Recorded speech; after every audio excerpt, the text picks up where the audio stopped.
동결건조 채소와 곡물, 단백질, 그리고 효소와 비타민, 미네랄로 만든 다이어트 전용 그린 스무디로 하루 한두 끼만 바꿔 드세요. 비타샵 그린 스무디 다이어트 1522-6648 1522-6648 혹은 비타샵을 검색해주세요. 엄마! 가글 했는데 입에서 뭐가 나왔어! 그거 올리덴탈 체크 가글이라 그런겨. 지금 쓰고 있는 가글 사용 후 확인해 보셨나요?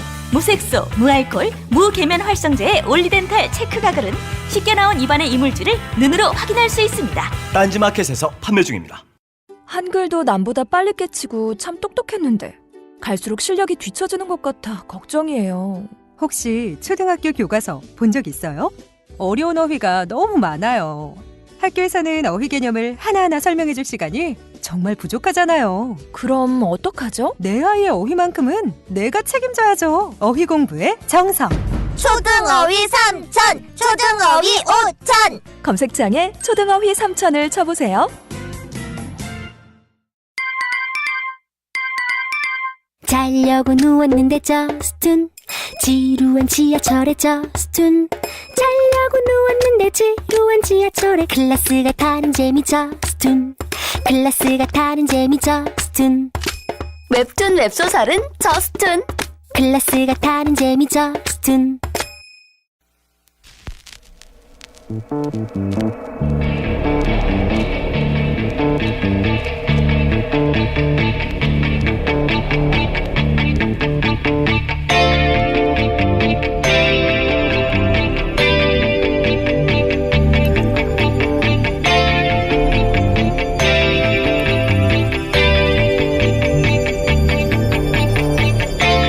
안녕하세요, 김호준입니다.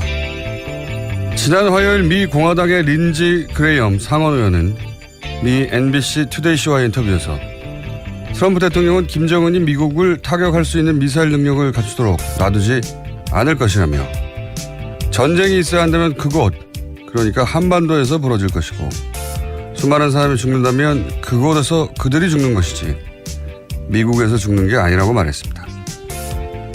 쇼의 진행자가 그럴 경우 한국에 너무 많은 사람들이 위험에 처할 수 있다고 하자 트럼프 대통령은 해당 지역과 미국 본토 사이에 선택하는 것이기 때문이라고 답을 냈습니다. 미국 본토가 안전해지기 위해서라면 한반도에서 전쟁이 나 수많은 사람이 죽는다고 해도 그건 그들이 죽는 거니까 그게 낫다는 거죠. 지난 미 대선에서 공화당의 대선 후보 중 하나로 출마했던 이 상원 의원의 발언에 대해서 소위 애국 보수 분들은 어떻게 생각하시나요? 한미 공조를 미국보다 먼저 외치고 전 세계에서 미국 무기를 가장 많이 사주고 탄핵 반대 시위에 성조기를 흔들어줬는데 이거 너무하다는 생각은 안 드십니까? 우리나라에서 수많은 사람이 죽어도 자기들 죽는 거 아니니까 괜찮다 이런 말이잖아요. 화가 안 나시나요? 저는 화가 안 납니다. 미국은 언제나 자국 이익이 우선이었으니까요. 사실 모든 국가가 자국 이익이 우선이죠. 한반도 문제를 우리 손으로 풀어야 하는 건 그래서입니다. 누가 우리 대신 죽어줍니까? 미국에 맡기면 미국이 어련히 잘 알아서 해결해 주겠지 하는 망상은 이제 그만 좀 했으면 합니다. 김원준 생각하겠습니다.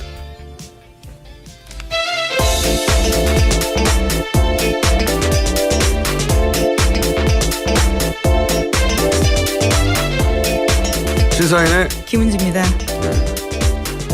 아주 인상적인 뉴스예요. 네. 관련 보도가 우리나라에서 많이 됐죠. 네, 미 공화당 중진인 린지 그레이엄 상원 의원 인터뷰 관련해서요 많이 나왔습니다. 여기서 트럼프 대통령이 자신에게 북한의 장거리 핵미사일 그냥 두느니 북한과 전쟁하겠다라는 이야기를 했다라는 건데요. 이에 대해서 백악관도 부인하지 않았습니다. 반면에 같은 날 또 다른 브리핑이 눈길을 끌었는데요. 렉스 틸러슨 국무장관 브리핑입니다. 북한의 정권 교체나 붕괴, 인위적 통일, 38선 북진을 의도하진 않는다면서요. 미국은 북한의 적도 위협도 아니다라고 말을 한 건데요. 오히려 어느 시점에선 북한과 생산적 대화를 하고 싶다라는 의향까지 밝혔습니다. 뭐 투트랙인 거죠. 예. 한쪽에서는 이제 이 상원 의원 매파거든요. 소위 흔히 말하는. 예. 그 IS 때도 이제 공중전이 아니라 지상전을 해야 된다. 지상군을 대거 투입해야 된다. 그러면 이제 또 하나의 이라크 혹은 또 하나의 이제 아프가니스탄이 되는 거죠. 예. 오바마 때 그런 주장을 해서 이런 군사적 옵션을 잘 주장합니다. 이 사람이. 제가 보기엔 이 발언은 트럼프 대통령이 직접 전쟁하자라고 말할 수가 없으니까 이 매파 상원의원 하나를 통해서 지금 미국이 굉장히 심각한 상황이다. 블로핑하는 거 아니고 그러니까 중국 얘네들 나서야 한다. 라고 중국을 압박하는 좀 촌스러운 방법이죠. 예, 이런 게 중국에 먹힐 것 같지 않아요. 않는데 그러면서도 동시에 이제 외교적으로는 전쟁을 실제로 하자는 건 아니다. 이런 메시지를 동시에 내는 거죠. 굉장히 거칠고 촌스럽다고 생각하는데. 근데 제가 이제 여기 이 뉴스를 보면서 우리 그 보수 진영의 일각에서는 다는 아니라도 항상 미국 하잖아요. 맨날 미국. 무슨 북한 얘기만 나오면 미국 얘기를 합니다. 먼저. 미국보다 미국을 더 걱정하고. 그런데 이제 이렇게 어쨌든 이 사람은 대선 후보에 나왔던 사람이거든요. 예. 그 사람이 트럼프 대통령을 직접 거론하면서 그런 말 했다고. 전쟁도 불사할 수 있다고. 그리고 우리 죽는 거 아니잖아. 이런 말을 했단 말이죠. 예. 이런 말을 미국을 먼저 항상 외치는 성조기를 든 분들이 어떻게 생각할지. 예. 외교적으로는 굉장히 부적절한 소리지만 이 양반들의 진짜 속내는 이런 거겠죠. 야, 우리가 죽는 것보다 네가 죽는 게 낫지. 당연히 그렇게 생각하겠죠. 어쨌든 이 메시지에 대한 반응이 궁금합니다. 저는. 이 성조기 든 분들의. 그리고 이 상원 의원은 참 세련되지 못한 사람이에요. 저렇게 대놓게 얘기하니까 대선 후보 나갔다가 제일 먼저 떨어지죠. 경선에서. 가장 대북 강경파 중에 한 명이죠. 예, 아니 모든 외교 현안에 항상 강경파, 항상 군사적 옵션 얘기하고 그렇죠. 군사적 옵션을 얘기하면 전투기만으로 부족하다고 얘기하고 지상전 얘기하고 예. 그런 사람이긴 한데 궁금한 건 저는 우리 태극기 집회하신 분들의 반응입니다. 뭐라고 하실지 그런 인터뷰가 없더라고요. 자, 이런 일이 있었고요. 오늘 그렇지 않아도 미국 하도 복잡해가지고 미국 따로 한번 3부입니까 4부입니까 다룹니다. 자, 다음 뉴스는요. 네, 계속해서 삼성 이재용 부회장 재판 소식 전해드리고 있는데요. 어제 이재용 삼성전자 부회장의 피고인 신문이 있었습니다. 직접 발언이 나온 것이어서요. 많은 뉴스들이 쏟아졌는데요. 이 부회장은 뇌물 혐의를 모두 부인했습니다. 2015년 7월 박근혜 전 대통령 독대 당시에 정유라 씨가 누구인지 승마 선수인지 전혀 몰랐다라고 진술했고요. 또 자신은 국내 정치에는 관심이 없고 정윤혜 씨 이름은 들어본 것 같지만 공주 승마 의혹은 전혀 몰랐다라고 이야기했습니다. 지금 뭐 삼성 이재용 부회장 재판이 막빠지니까요. 예, 다음 주면 이제 결론 나니까요. 계속 관련 뉴스들이 쏟아지고 있죠. 쏟아지고 있는데 며칠 연속으로 얘기했지만 일관되게 뇌물이 아니다. 그리고 이재용 부회장은 나는 몰랐다. 그러면 누가 결정한 거야? 라는 질문이 따를 수밖에 없으니까 그럼 내가 했다는 대타도 등장했고요. 예, 등장했습니다. 예. 독대 당시는 이제 이 얘기가 자기는 정유라가 누군지 모르니까 뇌물이 성립할 수 없다는 얘기죠. 네, 예. 전혀 관련된 지원을 한 게 아니고 네. 승마협회에 대한 정당한 지원이었다는 취지 이야기이기도 하고요. 그러니까요. 그리고 미전실, 미래전략실 예전에 이제 이학수 부회장이죠. 예, 부회장. 이학수 부회장 시절에 구조본 예. 역할을 하는 구조조정본부였습니다. 삼성그룹이 워낙 크니까 그룹 간에 조정할 게 필요하잖아요. 예. 예전에 컨트롤 타워 역할을 한 거죠. 정부로 치면 국무총리실 같은 거죠. 예. 조정하는 역할을 하는 총괄하는 겁니다. 서로 이제 계열사끼리도 충돌할 수도 있고 사업이 중복될 수도 있고 돈도 겹쳐 쓸 수 있으니까 거기가 핵심이에요. 핵심. 근데 그때 구조본을 해체하고 미래전략실이라는 걸 만들었죠. 예. 그게 그거예요. 근데. 굉장히 많은 비판을 받다 보니까 없애겠다고 한 건데요. 사실은 눈 가리고 아웅한 거죠. 예. 구조본 없애고 이름만 바꿔서 미전실을 만들었는데 이재용 부회장 얘기는 나는 거기에 소속되거나 근무한 적이 없다. 예. 왜냐하면 미전실 결정한 거지 내가 한 게 아니라는 말을 하려고 하는 거죠. 그러면 미 전 실은 그룹 간에 어떤 조율하고 그룹 전체를 사안을 결정하는데 오너한테 보고를 안 하나요? 예. 소속 안 됐다고? 뭐 말이 안 되는 소리인데 이건 직장인이면 말이 되는 소리예요. 그냥. 나는 거기 근무한 적이 없어. 하지만 본인은 전체 오너잖아요. 하지만 어쨌든 대가성이 없고 나는 돈 쓴 거에 대해서 몰랐다고 하기 위해서 이렇게 진술을 어제 했고 관련 뉴스가 많이 쏟아졌죠. 또 네, 뭐가 관련해서 있습니까? 또 이재용 부회장이 굉장히 자세히 진술한 부분들이 있습니다. JTBC 관련된 부분인데요. 박근혜 전 대통령이 JTBC의 보도에 관련해서 강한 불쾌감을 드러냈다라는 법정 진술을 한 겁니다. 2016년 2월 당시였다라고 하는데요. 그때 박근혜 전 대통령의 관심사는 JTBC 보도였다라는 겁니다. 그러면서 자신에게 홍석현 회장이 외삼촌 아니냐, JTBC가 나라를 생각한다면 그럴 수 있냐, 라면서 강하게 불만을 표시했다고 합니다. 또 심지어 이적단체라는 표현까지 쓰면서 JTBC를 공격한 거죠. 이 진술의 목적도 결국 같은 거예요. 뭐냐면 아니 박근혜 최순실 요구사항을 왜 들어줬어 그러면 그 자체가 주고받은 거래 아니냐. 이런 추궁이 있을 수밖에 없잖아요. 법정에서도. 아니다. 거래가 아니라 박근혜 플러스 최순실의 요구를 들어줄 수밖에 없었다. 우리는. 왜냐. 이유가 있어야 되잖아요. 근거. 그중에 하나를 내세운 거거든요. 이게 결국은. 그냥 JTBC를 박근혜 전 대통령 욕했다가 아니고 이제 JTBC가 박근혜 정권의 비판적인 거는 삼성이 정치적 의도가 있어서 그런 거 아니냐. 라는 식으로 말을 했다고 자기들은 받아들여서 그런 의혹을 풀기 위해서는 그 말을 들어줄 수밖에 없었다. 그러니까 박근혜 전 대통령이 JTBC를 언급한 것은 아니 같은 삼성 일가인데 홍석현 회장한테 말을 해가지고 JTBC가 정권 비판을 좀 못하도록 해달라. 이런 부탁 혹은 뭐 발끈. 본인 입장에서 협박받았다라는 그렇죠. 거죠. 발끈 이런 건데 그러니까 홍 회장이 자기 정치하려는 거 아니냐 이런 의도의 말. 비판 좀 못하게 해 이런 말인데 그걸 끌어다가 삼성이 정치적 의도를 가지고 현 정권을 비판하는 거라고 오해를 하기 때문에 우린 풀어줘야 해서 이렇게 오해받지 않기 위해서 삑을 뜯길 수밖에 없었다. 이런 논리를 구성한 거죠. 네. 굉장히 멀리 갔네요. 그런 논리를 구성한 겁니다. 예. 예. 여기 이제 언론 보도는 이제 그 뒷맥락 없이 JTBC 보도에 짜증을 냈다. 이 보도만 했는데 그 말 왜 했겠어요? 갑자기 그 자리에서 물어보지도 않는 걸. 그렇죠. 심지어 정치인 이름 2명까지 거론하면서 정치에 야망이 있는 것 같다라는 홍석현 회장에 대한 박근혜 전 대통령의 평을 이재용 부회장이 말을 한 겁니다. 안 물어봤는데. 예. 굉장히 자세하게. 자기 운명에 걸린 자리에서. 이게 변명인 거거든요. 아니 그게 아니고 대통령이 삼성이 지금 정치적 목적 때문에 현 정권을 지금 공격하는 거라고 하니까 그게 말이 되는 소리예요?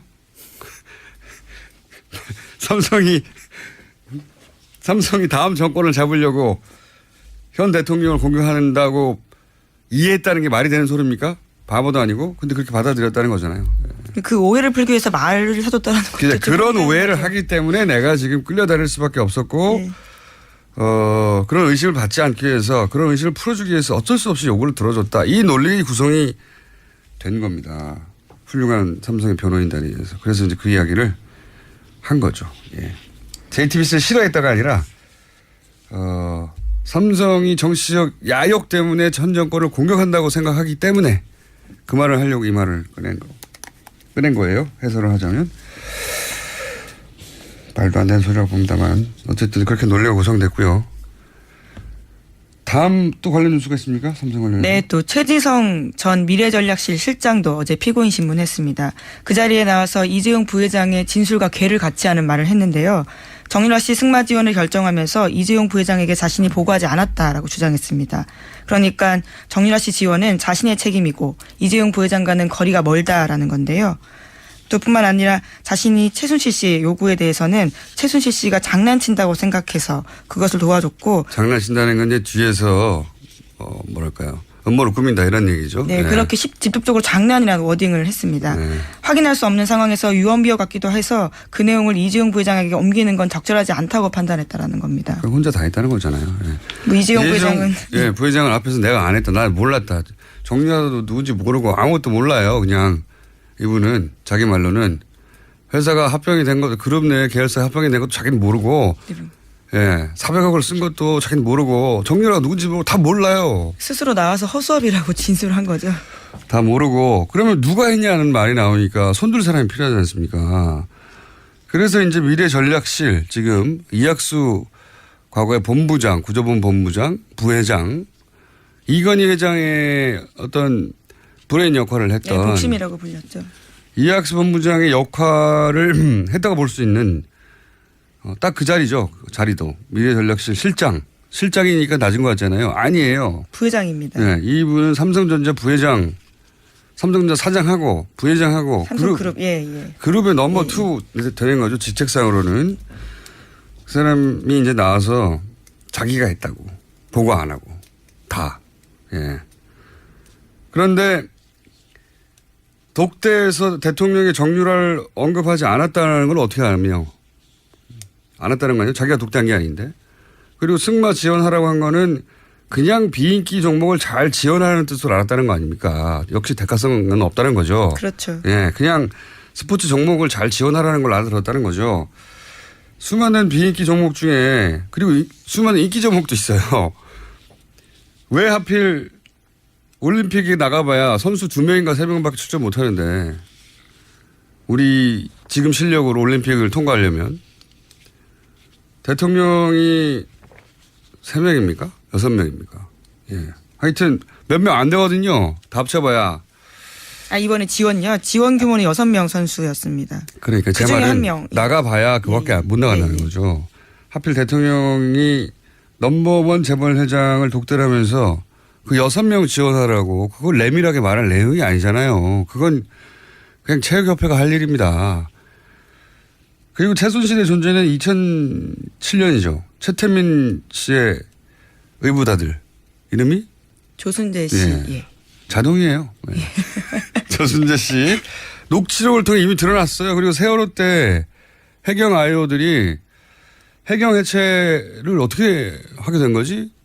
알아봤더니 최순실 씨가 뒤에 있다는 걸 해경 IO들도 알아낼 정도였거든요. 네, 그렇죠. 국내 정치 관련해서 신문만 좀 열심히 읽으면 알 수 있는 이름인데요. 근데 뭐 정보력이 국정하고 맞먹는다, 뭐 능가한다 이러는 삼성이 그 중에서도 삼성그룹 전체 핵심 브레인 미래전략실이 대통령이 따로 만나가지고 승마 얘기했는데 그러면은 대통령과 가까운 최순실 씨 딸이 정유라고 승마 선수고 금메달이고 그걸 몰랐다는 거예요? 그 일반인이 그것만 그 내용만 알아도 최순실과 관련이 있나 보다. 보통 사람도 생각할 수 있는 걸. 그냥 비인기 종목을 지원하라고 했겠거니. 이 말을 믿으라는 건지. 예. 2014년에 이미 안민석 의원이 국회에서 관련된 내용을 폭로해서요. 보도도 꽤 됐었습니다. 저는 제가 그랬습니다라고 미전실의 전 실장인 삼성전자 부회장이자 넘버 2 이분이 평사원으로 입사 아무 연고 없는 재벌 일가가 아니에요. 연고 없는 평사원으로 입사해가지고 40여 년인가요? 대한민국의 셀러리맨 출신으로 올라갈 수 있는 최고 자리에 올라간 거군요. 당대 엘리트죠. 예. 근데 오너 앞에서는 직장인인 거예요. 굉장히 씁쓸합니다. 저는 이런 걸 보고. 예. 그러니까 월급을 아무리 많이 받아도 오너에게는 월급 주는 직장인인 거죠. 대한민국 직장인들의 삶을 상징적으로 보여주는 거라고 저는 재벌 앞에서 개인적으로 생각하는 사건이라고 봅니다. 나이도 은퇴할 나이의 사람이 자기가 했다고 자기가 혼자 다 했겠어요? 저는 말이 안 된다고 생각하는데 셀러리맨의 신화 정도 되죠. 이 정도 되면. 네, 그렇죠. 평산으로 들어가서 삼성 같은 최고 그룹의 넘버 2가 됐으니까요. 근데 이제 대타가 된 거죠. 지금. 아주 자기보다 훨씬 어린 오너기 때문에 이재용 부회장이 인간적으로 사적으로 능력면에서 이 양반 최지성 전 실장요. 예. 씨보다 더 나은 점이 뭐가 있겠어요. 아빠가 이건희 회장이라는 거 빼고. 여기까지 하고요. 예. 다음 뉴스는 뭡니까? 네, 하나만 더 전해드리면요. 박근혜 전 대통령이 어제도 결국 나오지 않았습니다. 증인으로 출석하지 않았는데요. 양재식 특검보가 직접 구인장까지 들고 가서 집행하려고 했는데 자신이 건강에 문제가 있고 또 여성이라는 점 등을 들어서요. 구인을 당하지 않았습니다. 뭐 같은 뉴스네요. 예, 안 나오겠죠. 자, 다음 뉴스는요. 네, 어제 정부가 세제 대책과 부동산 대책 발표했습니다. 세제 대책 먼저 말씀드리면요. 부동산 고소득자와 대기업에 더 많은 세금을 물리는 세법 개정안을 낸 겁니다. 핵심은 부자 증세 내용인데요. 관련해서 3억에서 5억 구간 등을 추가로 신설하기도 했었습니다.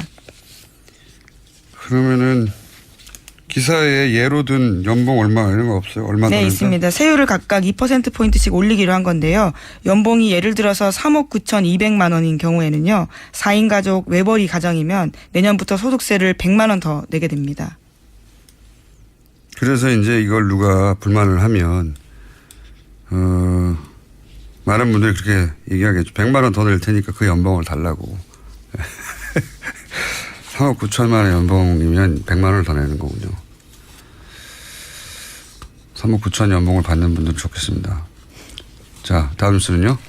네, 부동산 관련해서도요. 어제 정부가 서울의 25개 구 전역과 경기도 과천, 세종시 일부를 투기과열지구로 지정했습니다. 재건축, 재개발 아파트의 조합원 자격 양도할 수 없게 되고요. 대출 규제도 강화가 됩니다.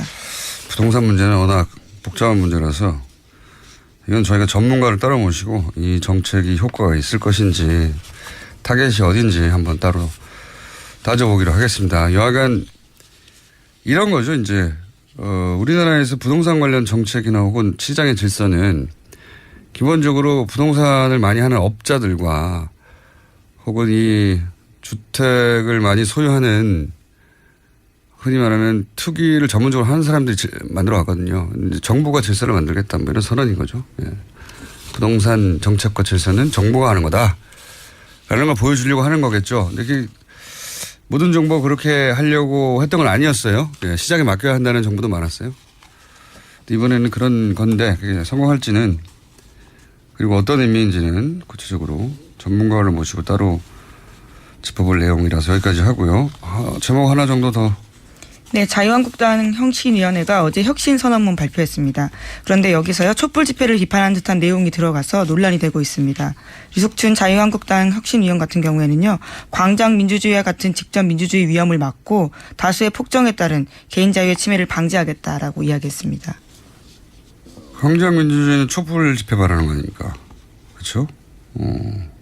다수의 폭정에 따른 개인의 자유. 박근혜 대통령 재판 중계 뭐 이런 얘기. 최근에 계속해서 개인의 인권 문제, 개인의 인권을 침해한다 뭐 이런 얘기를 하는데 박근혜 대통령 재판 중계는 안 되고 촛불 집회는 위험하다. 그런 평소의 인식을 드러낸 거네요. 또 없나요? 네, 또 서민 중심 경제란 단어가 들어가 있는데요. 여기에 대해서 반대한다고 한 위원이 사퇴하기도 했습니다. 그 단어가 시장 경제를 반하기 때문에 용납할 수 없다라고 주장했기 때문입니다. 서민 중심 경제, 시행 경제 반해요. 예. 정글 자본주의밖에 아는 게 없는 것 같습니다. 요즘은 포용국가 개념이 기업인들, 세계 기업인들 사이에서 먼저 말하는 거거든요. 다보스 포럼 같은 데서. 이분은 시장 경제에 관한 개념을 아주 오래전에 배우신 것 같네요. 어쨌든 혁신위원회는 발언하면 할수록 논란이 되네요. 일배를 하라고 하다든가. 여기까지 하겠습니다. 시사인의 김은지였습니다. 감사합니다. 골반 잡자 바로 잡자 바디로직 허리 통증 바로 잡자 바디로직 2017년 쿨 썸머 바디로직 라이트 출시. 통기성이 좋아 땀 걱정 없이 한여름에도 쾌적하게. 입은 듯 안 입은 듯 가벼움의 신축성은 그대로. 자세가 좋아지는 골반 교정 타이즈 바디로직. 검색창에 골반 교정 바디로직 라이트. 아무도 묻지도 따지지도 않고 가입하셨다고요? 보험은 너무 어려워요. 걱정 마십시오. 마이보험 체크가 도와드립니다. 1800-7917 마이보험 체크로 지금 전화주세요. 1800-7917. 이미 가입한 보험이나 신규 보험도 가장 좋은 조건을 체크해서 찾아드립니다. 인터넷 한글 주소 마이보험.com 또는 카카오톡에서 아이디 검색 마이보험을 친구 추가하여 상담하실 수 있습니다. 모닝똥? 제겐 사치였죠. 내가 토끼인지 토끼똥이 나인지 내가 변을 본 것인지 변을 당한 것인지 나는 바나나이고 싶다. 간혹 구렁이이고도 싶다. 미궁 대장사랑! 빅똥의 추억 미궁 대장사랑이 찾아드립니다. 혈중 콜레스테롤 개선과 배변 활동에 도움을 주는 건강기능식품입니다. 검색창에 미궁 대장사랑. 미궁 장사랑 이름 바꿨어요. 프로바이오틱스 12종 추가. 미궁 대장사랑.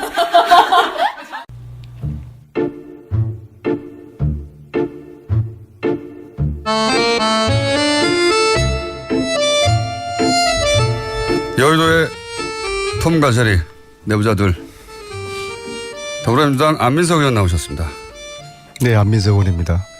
오늘은 뭐 없습니까? 개 이거 없습니까? 그냥 안민석 의원입니다.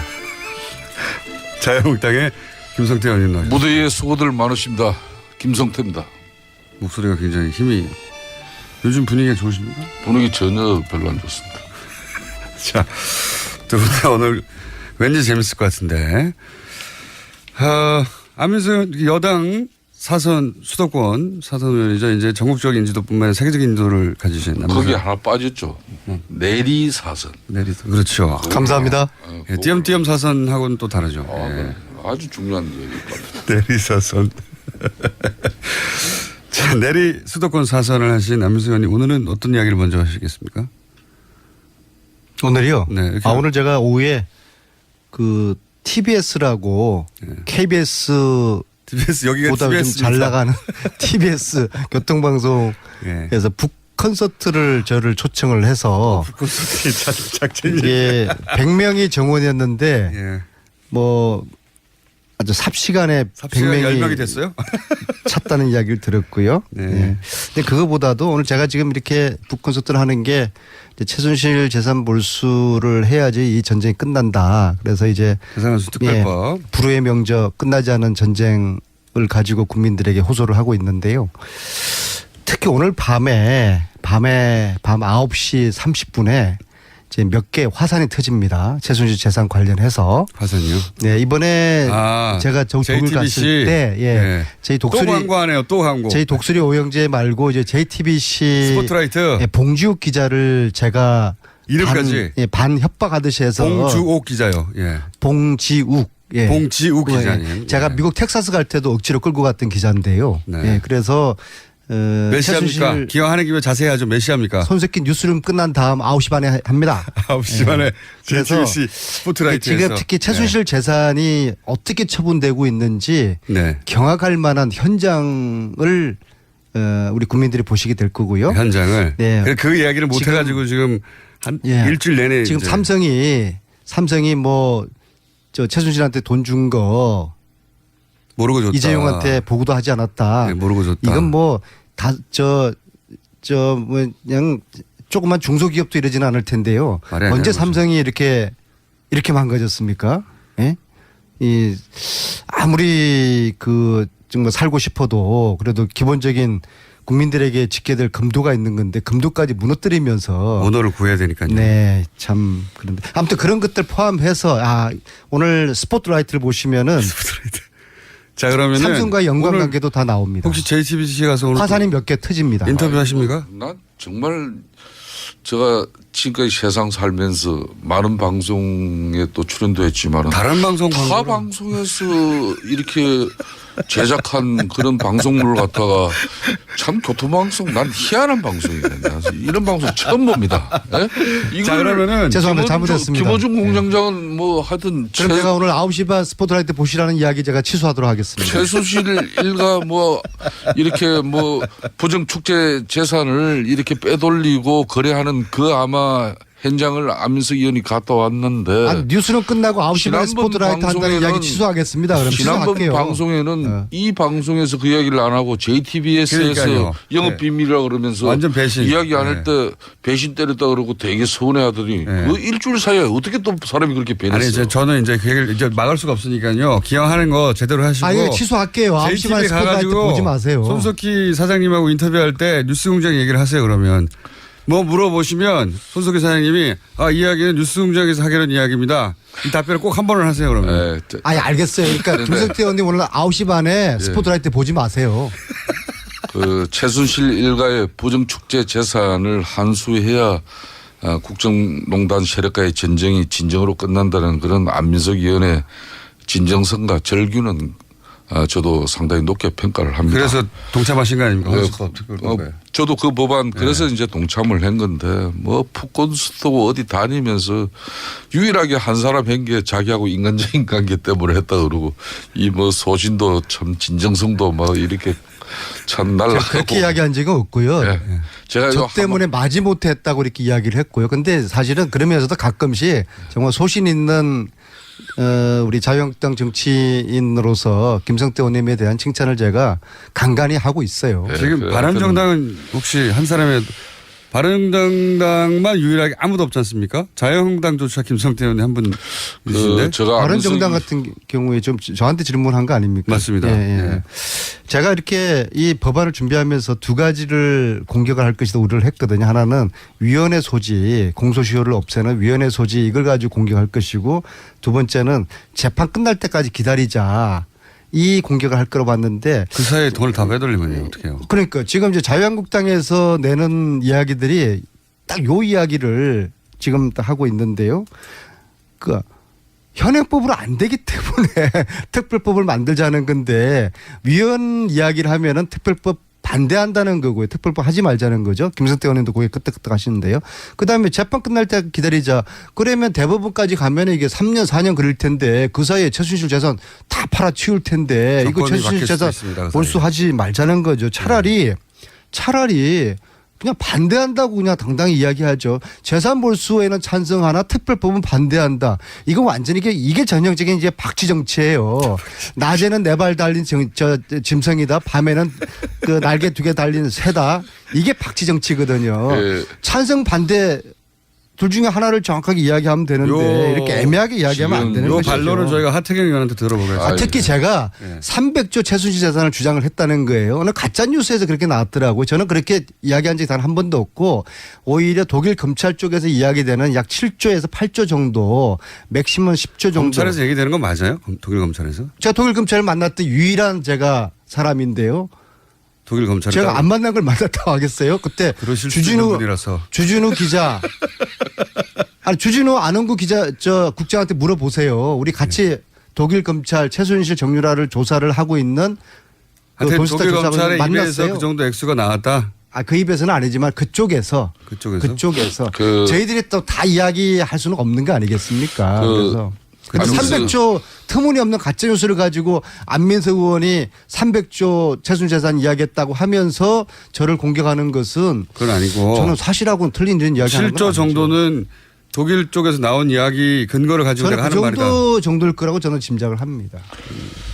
그 안 의원님이 누구보다 잘 아시겠지만은 법안이라는 것은 발의보다도 사실상 통과가 더 중요합니다. 사실상 한 번 나왔습니다. 법안 발의는 의원들이 헌법기관이기 때문에 할 수 있죠. 누구든 자기 소신과 뜻과 또 준비만 되면 할 수 있죠. 앞으로 이 법안 심의나 표결 과정에서 발의에 참여하지 않은 그런 의원님들의 협력이 반드시 필요해요. 앞으로 20여 명 더 그렇기 때문에 지금 혹 이 법안 발의에 참여하지 않은 뭐 민주당 내 의원들과 또 뭐 타당의 이런 동료 의원들께 너무 서운한 마음 가지지 마세요. 이 법안은 통과가 목적이지 않습니까? 그렇죠.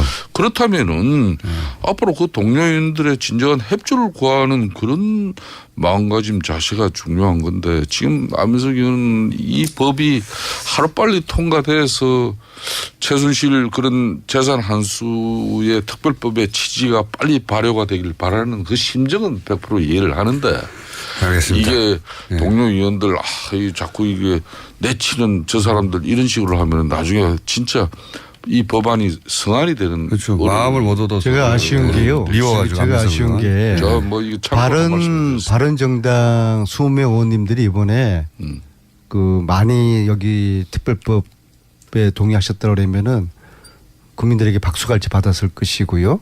5% 정도 지지율은 올랐을 것인데 그 쉬운 방법을 두고서 알겠습니다. 왜 이렇게 정치를 비비꼬면서 하시는지. 바른정당 입장을 제가 한번 들어보겠습니다. 저는 서운한 게 아니라 이유가 있겠죠. 이해할 수가 없어요. 이것은 안민석 법이 아니죠. 대한민국의 정의를 바로 세우고 부정 비리를 척결하자는 법인데 이 법안에 대해서 참 이렇게 이런저런 이야기들이 많은 게 알겠습니다. 국민들은 참 지금 마음이 급하고 빨리 재순재산 빨리 탈탈 틀어라는 국민들의 요구를 담은 대한민국 정의 바로 세우는 법이에요. 의원님 충분히 알겠고요. 저는 급해요. 그리고 서운합니다. 바른정당 하태경 의원이 이제 그런 말도 했기 때문에 위헌 없도록 해야 한다. 아니, 하태경 의원님의 이야기가 아니라 서명하지 않았던 대부분의 의원들의 그 내진 당의 입장을 좀 대변하는 그런 논리가 담겨져 있어요. 그분을 통해서 당의 입장 한번 들어보고 치열하게 앞으로 한번 논쟁을 한번 해보죠. 한번. 자, 갈 때까지 가보죠. 한번. 어제 처음 나온 뉴스였는데 안철수 전 대표가 경선 출마할지도 모른다는 뉴스가 오늘 나왔습니다. 제가 보기에는 이 정도면 안철수 전 대표 성격으로 봐서는 출마하는 거거든요. 출마하는데 이제 모양을 갖추고 의견을 들어보는 거지 출마하는 것 같은데 어떻게 보세요? 가서는 안 될 길을 가게 되면은 그 말로가 좋지 않을 거예요. 가서는 왜 안 될 길입니까? 자신이 만든 당에 자신이 당대표로 출마하는 것인데 뭐 어떤 점에서 가서는 안 될 길이라고? 안철수 만약에 당대표 출마하면 국민에게 염치 없는 짓이고요. 왜요? 안철수 후보가 표방했던 게 뭡니까? 새정치 아닙니까? 이 새정치는 이번에 제보 조작 사건으로 이렇게 박살이 났어요.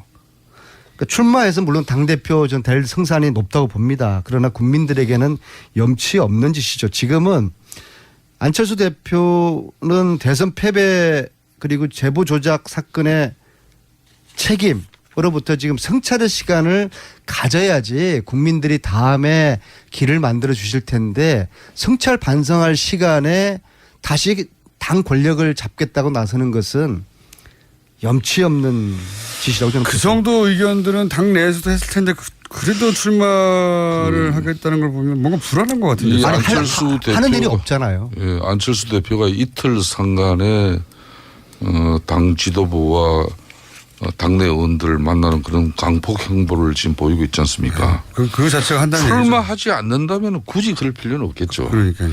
아마 본인 스스로도 이 정치인과 연예인들과의 똑같은 그 유전 인자가 있는데 그게 뭔가 하면은 잊혀지는 것에 대해서는 아주 조급하고 때로는 뭐 그래서 이 사고가 나는 거예요. 그래서 당이 무너져가는 걸 막아야 한다는 그런 어떤 당원들의 아우성도 영향은 미치겠습니다만은 아마도 안철수 의원은 이 제보 조작 사건에 대한 수사가 어떻게 보면 자신에게는 상당히 탄압이다.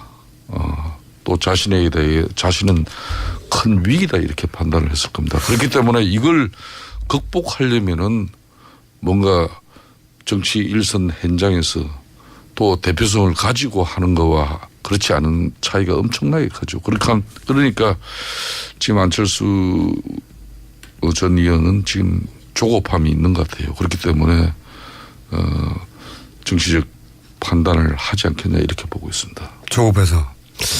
이유는 뭐라고 그러십니까? 안민석 의원님 사선을 내리하신 그 나름대로 안철수 입장에서 보면은 지금 이제 당이 위기지 않습니까? 그래서 구원투수로서 이 위기 상황을 타개하고자 하는 생각도 있으실 것이고요.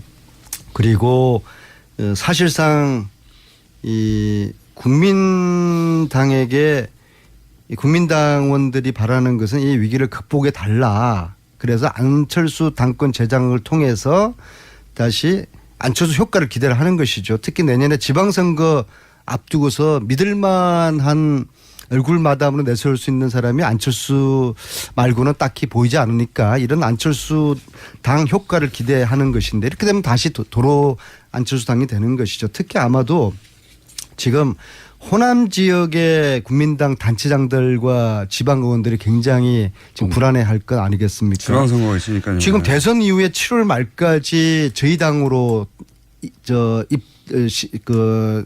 입당한 신규 입당 한 6천 명이 했는데요. 호남에서 이 6천 명은 대부분 다 새로 입당한 분들이 아니라 과거에 국민당을 갔던 분들이 복당을 하는 분들이거든요. 그러니까는 이러한 당 전체의 위기적인 불안한 이런 상황에서 내년 지방선거 앞두고서 안철수 스스로가 이제 구원투수로 등판을 해야 되겠다라고 그렇게 지금 판단을 하고 있을 것 같아요. 김성태 의원님 그렇죠? 뭐 본인 이야기 다 해놓고 뭐 저한테 굳이 동의를 구하는 목적이 뭐예요? 지난번에 스위스에서 나는 안민석이 웬만하게 이게 참 끌어다 넣으면은 제가 그 다음에는 어떻게 되는지 몰라가지고 늘 본인이라 좋은 거 다 하고 나서 스위스 저 박정희 뭐 통치장 있었다는 거기에 이제 가서 교포들 모임을 만들었는데요. 거기 한 안민석이 뱅커 박정희 통치 자금 이야기를 은행에 너무 급하게 그렇게 은행에 섣부르게 꺼내지는 마세요. 은행 근무하고 계시는 교포 한 분이 제 손을 꼭 잡으면서 거의 눈물을 걸썩이면서요. 어님 김성태 의원님 제발 좀 잘 좀 해주세요. 그 눈빛을 제가 잊을 수가 없어요. 김성태 의원님 그래서 오늘 제가 할 말이 많더라도 오늘 제가 김성태 의원님 그분 생각해서라도 저는 자제하겠습니다. 그렇게 하세요. 최순실 부정축제 자산 찾아서 굳고 환수시키는 게 우선인데 이게 너무 정치적으로 강폭적으로 이렇게 나가면 제가 우려하는 것은 정말 정쟁으로 흘러버리면은 그런 안민석 의원의 순수한 열정도 때로는 이 정쟁 속에서는 묻힐 수밖에 없습니다. 네, 명심하겠습니다. 그래서 제가 조심스럽게 저도 드리는 말입니다. 네, 알겠습니다. 너무 화기애애하시게 서로. 왜 이러십니까 두 분? 네. 자, 이거 어떻습니까?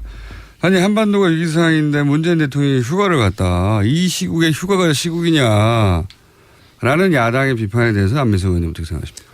만약에 대통령께서 휴가를 취소했다고 하면은 휴가를 반납했다고 그러면 어찌 됐겠습니까? 더 불안하다. 국민들은 얼마나 불안했겠습니까? 그렇게 생각할 수도 있지만 역시 휴가까지 취소하고서 이 국면에 대처하는구나. 짠하다 이렇게 생각할 수도 있잖아요. 제가 볼 때는 제가 지난번에 이제 대통령 모시고 특별 수행원으로 방미를 했지 않았습니까? 네. 그게 이미 한 달이 넘었는데요. 그때만 하더라도 대통령께서 너무나 피곤해하신 이미 이거는 정말 인간의 어떤 체력의 한도를 지금 넘고 계시다 그랬는데 대통령은 인간이니까 쉬셔야 됩니다. 그런데 이번에 휴가 기간에도 불구하고 그 평창 산행하셨지 않습니까? 휴전선 가까이 있는 평창에서 그분은 산에 가는 게 휴가인 것 같아요. 휴식인 것 같아요. 근데 저는 그게 본인의 휴식을 위해서도 그렇고 국민들에게 어떤 긴장감을 좀 늦추지 않는 측면에서도 저는 굉장히 적절하고 신의 한 수 일정이었다고 생각하거든요. 그래서 휴가도 나름대로 휴식 시간을 보내시면서도 평창을 가시고 그러나 또 휴가 반납을 하는 것은 국민들에게 더 불안감을 조성하는 거기 때문에 사실은 지도자로서는 국민들을 안심시켜주는 게 또 큰 역할이지 않겠습니까? 김성태 의원님 어떻게 생각하십니까? 저는 적절하다고 봅니다. 저도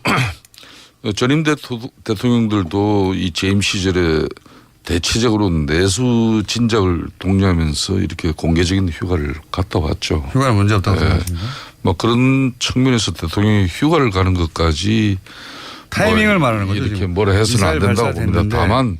다만 대통령도 휴식도 필요하지만은 이 국정 그리고 국가 안보를 위해서는 좀 일관성을 유지해 주는 그런 게 중요하죠. 북한이 이렇게 도발하기 하루 전날 우스꽝스럽게도 우리 정부는 사드 배치 문제만 가지고 보더라도 일반 환경 영향 평가를 실시한다고 그랬지 않습니까? 그 뒤에 대통령이 바로 북한이 이렇게 도발하니까 사드 배치해라. 이렇게 임시지만은 지시를 했는데 이런 게 좀 보면은 좀 그렇습니다. 그래서 제가 휴가는 가시더라도 사드 임시 배치가 아니라 좀 완전 배치라고 국가 안보 특히 한미 동맹 관계에서 북한을 갖다가 이런 지금 대하는 자세나 태도가 상당히 일관성이 있어야 됩니다. 지금 민주당 내부에서도 모 의원이 어제 제가 그 방송하는 걸 아주 애교 안보 전문가 분이 있는데 그분도 이야기가 대화와 이런 압력 압박인데 지금 양쪽을 다 구사하고 있잖아요. 지금은 대합보다는 강압 그분 표현이 강압입니다. 이게 북한을 압박을 미국과 같이 해가지고 어떻게든 북한이 핵을 포기하고 또 세계 평화에 이런 위험 요소로 남지 않아야 되는데 그걸 제일 이 38선을 앞두고 지금 현재 한국 대통령이 대한민국 대통령이 이게 판단이 자꾸 오락가락하면 안 되는 거죠. 그러니까 이번에 휴가 가셔가지고 그런 걸 깨끗하게 정리하셔가지고. 그러니까 구체적으로 어떻게 되는 겁니까? 사드를 그러면 환경영향평가 없이 바로 배치하는 거로 결정하라 이건 거예요? 그럼 사드 배치도 왜 지금 국방부에서 청와대 결정만 나기 기다리고 있습니까? 그러면 성주 사드 배치장 앞에 그 일부 주민들이 미군 이 군사 차량 이렇게 진입 자체도 지금 상당히 어려운 여건 속에서 이 제대로 지금 사드 이 대통령이 해라 그래도 지금 설치를 못 하고 있어요. 이런 나라가 어디 있습니까? 아니 그러니까 사드를 환경 영향 평가 없이 즉시 설치하는 것이 자유한국당의 입장인 건가요? 저는 국가 안보를 위해서는 얼마 전 내린 문재인 대통령의 그런 결심에 대해서는 우리 국민들이나 또 민주당 내에서도 일부 뜻을 또 좀 달리하는 언들도 계시지만 이런 때는 저는 초당적으로 그런 부분은 다들 환경영향평가 없이 바로 사드를 배치하자. 대통령 지시는 그거 아닙니까? 환경영향평가는 해서 최종적으로 1년 후에 결정하되 임시로 배치하라는 게 지금 현재인데. 투명한 절차 국가 안보를 위하는 문제에 언제 투명한 절차를 가지고 그 투명한 절차라는 것은 그러니까 환경영향평가는 필요 없다. 미국에서 판단할 때는 대통령은 분명히 지금 설치를 하라는 건데 투명한 환경영향평가 그러면 그걸 1년 있다가 하라는 거예요? 말이 앞뒤가 안 맞는 거예요. 앞뒤는 맞습니다. 지금은 임시고 1년 후에 최종 배치하라는 건데 자유한국당은 그러면 1년 후에 하지 말고 지금 하라. 이건 지금 북한은 계속 ICBM이다 뭐다 지금 이렇게 매일 도발 행위를 하고 있는데 그러니까 지금 하라는 거 아닙니까? 언제 지금 1년 환경영향평가 기다리고 사드 배치를 합니까? 일비일이하면 안 되고요. 사드 관련해 가지고는 지난번에 문재인 대통령께서 미국 가셔서 절차적 민주주의에 대한 그 동의를 미국으로부터 얻었지 않았습니까? 그래서 환경영향평가에 대한 동의가 한미 간에 지금 있는 거거든요. 안민석 의원님은 환경영향평가는 반드시 해야 된다는. 네, 그것이 미국과 한국 간에 지금 서로 그 합의하에서 진행되는 합의라기보다도 미국의 동의를 얻은 거거든요. 그럼 환경영향평가 결과가 부정적이면 지금 민주주의 배치도 걷어낼 수 있다는 게. 그거는 어떤 결과가 여러 가지 다양하게 나올 수 있으니까 그때까지 지켜보면서 또 다양하게 변하는 국제 질서를 또 지켜볼 그런 또 기회도 우리가 가지는 것은 우리 측으로 봐서는 나쁜 건 아니죠. 우리는 조그만 약소국이 미국 눈치, 중국 눈치 보면서 강대국 사이에서 방송에서 적절할지 모르지만은 갈팡질팡한 이야기입니다. 예? 지금 이제 집권당 이제 내리 4선 의원님은 안민석, 예, 김성태 국가 안보를 우선시해야죠.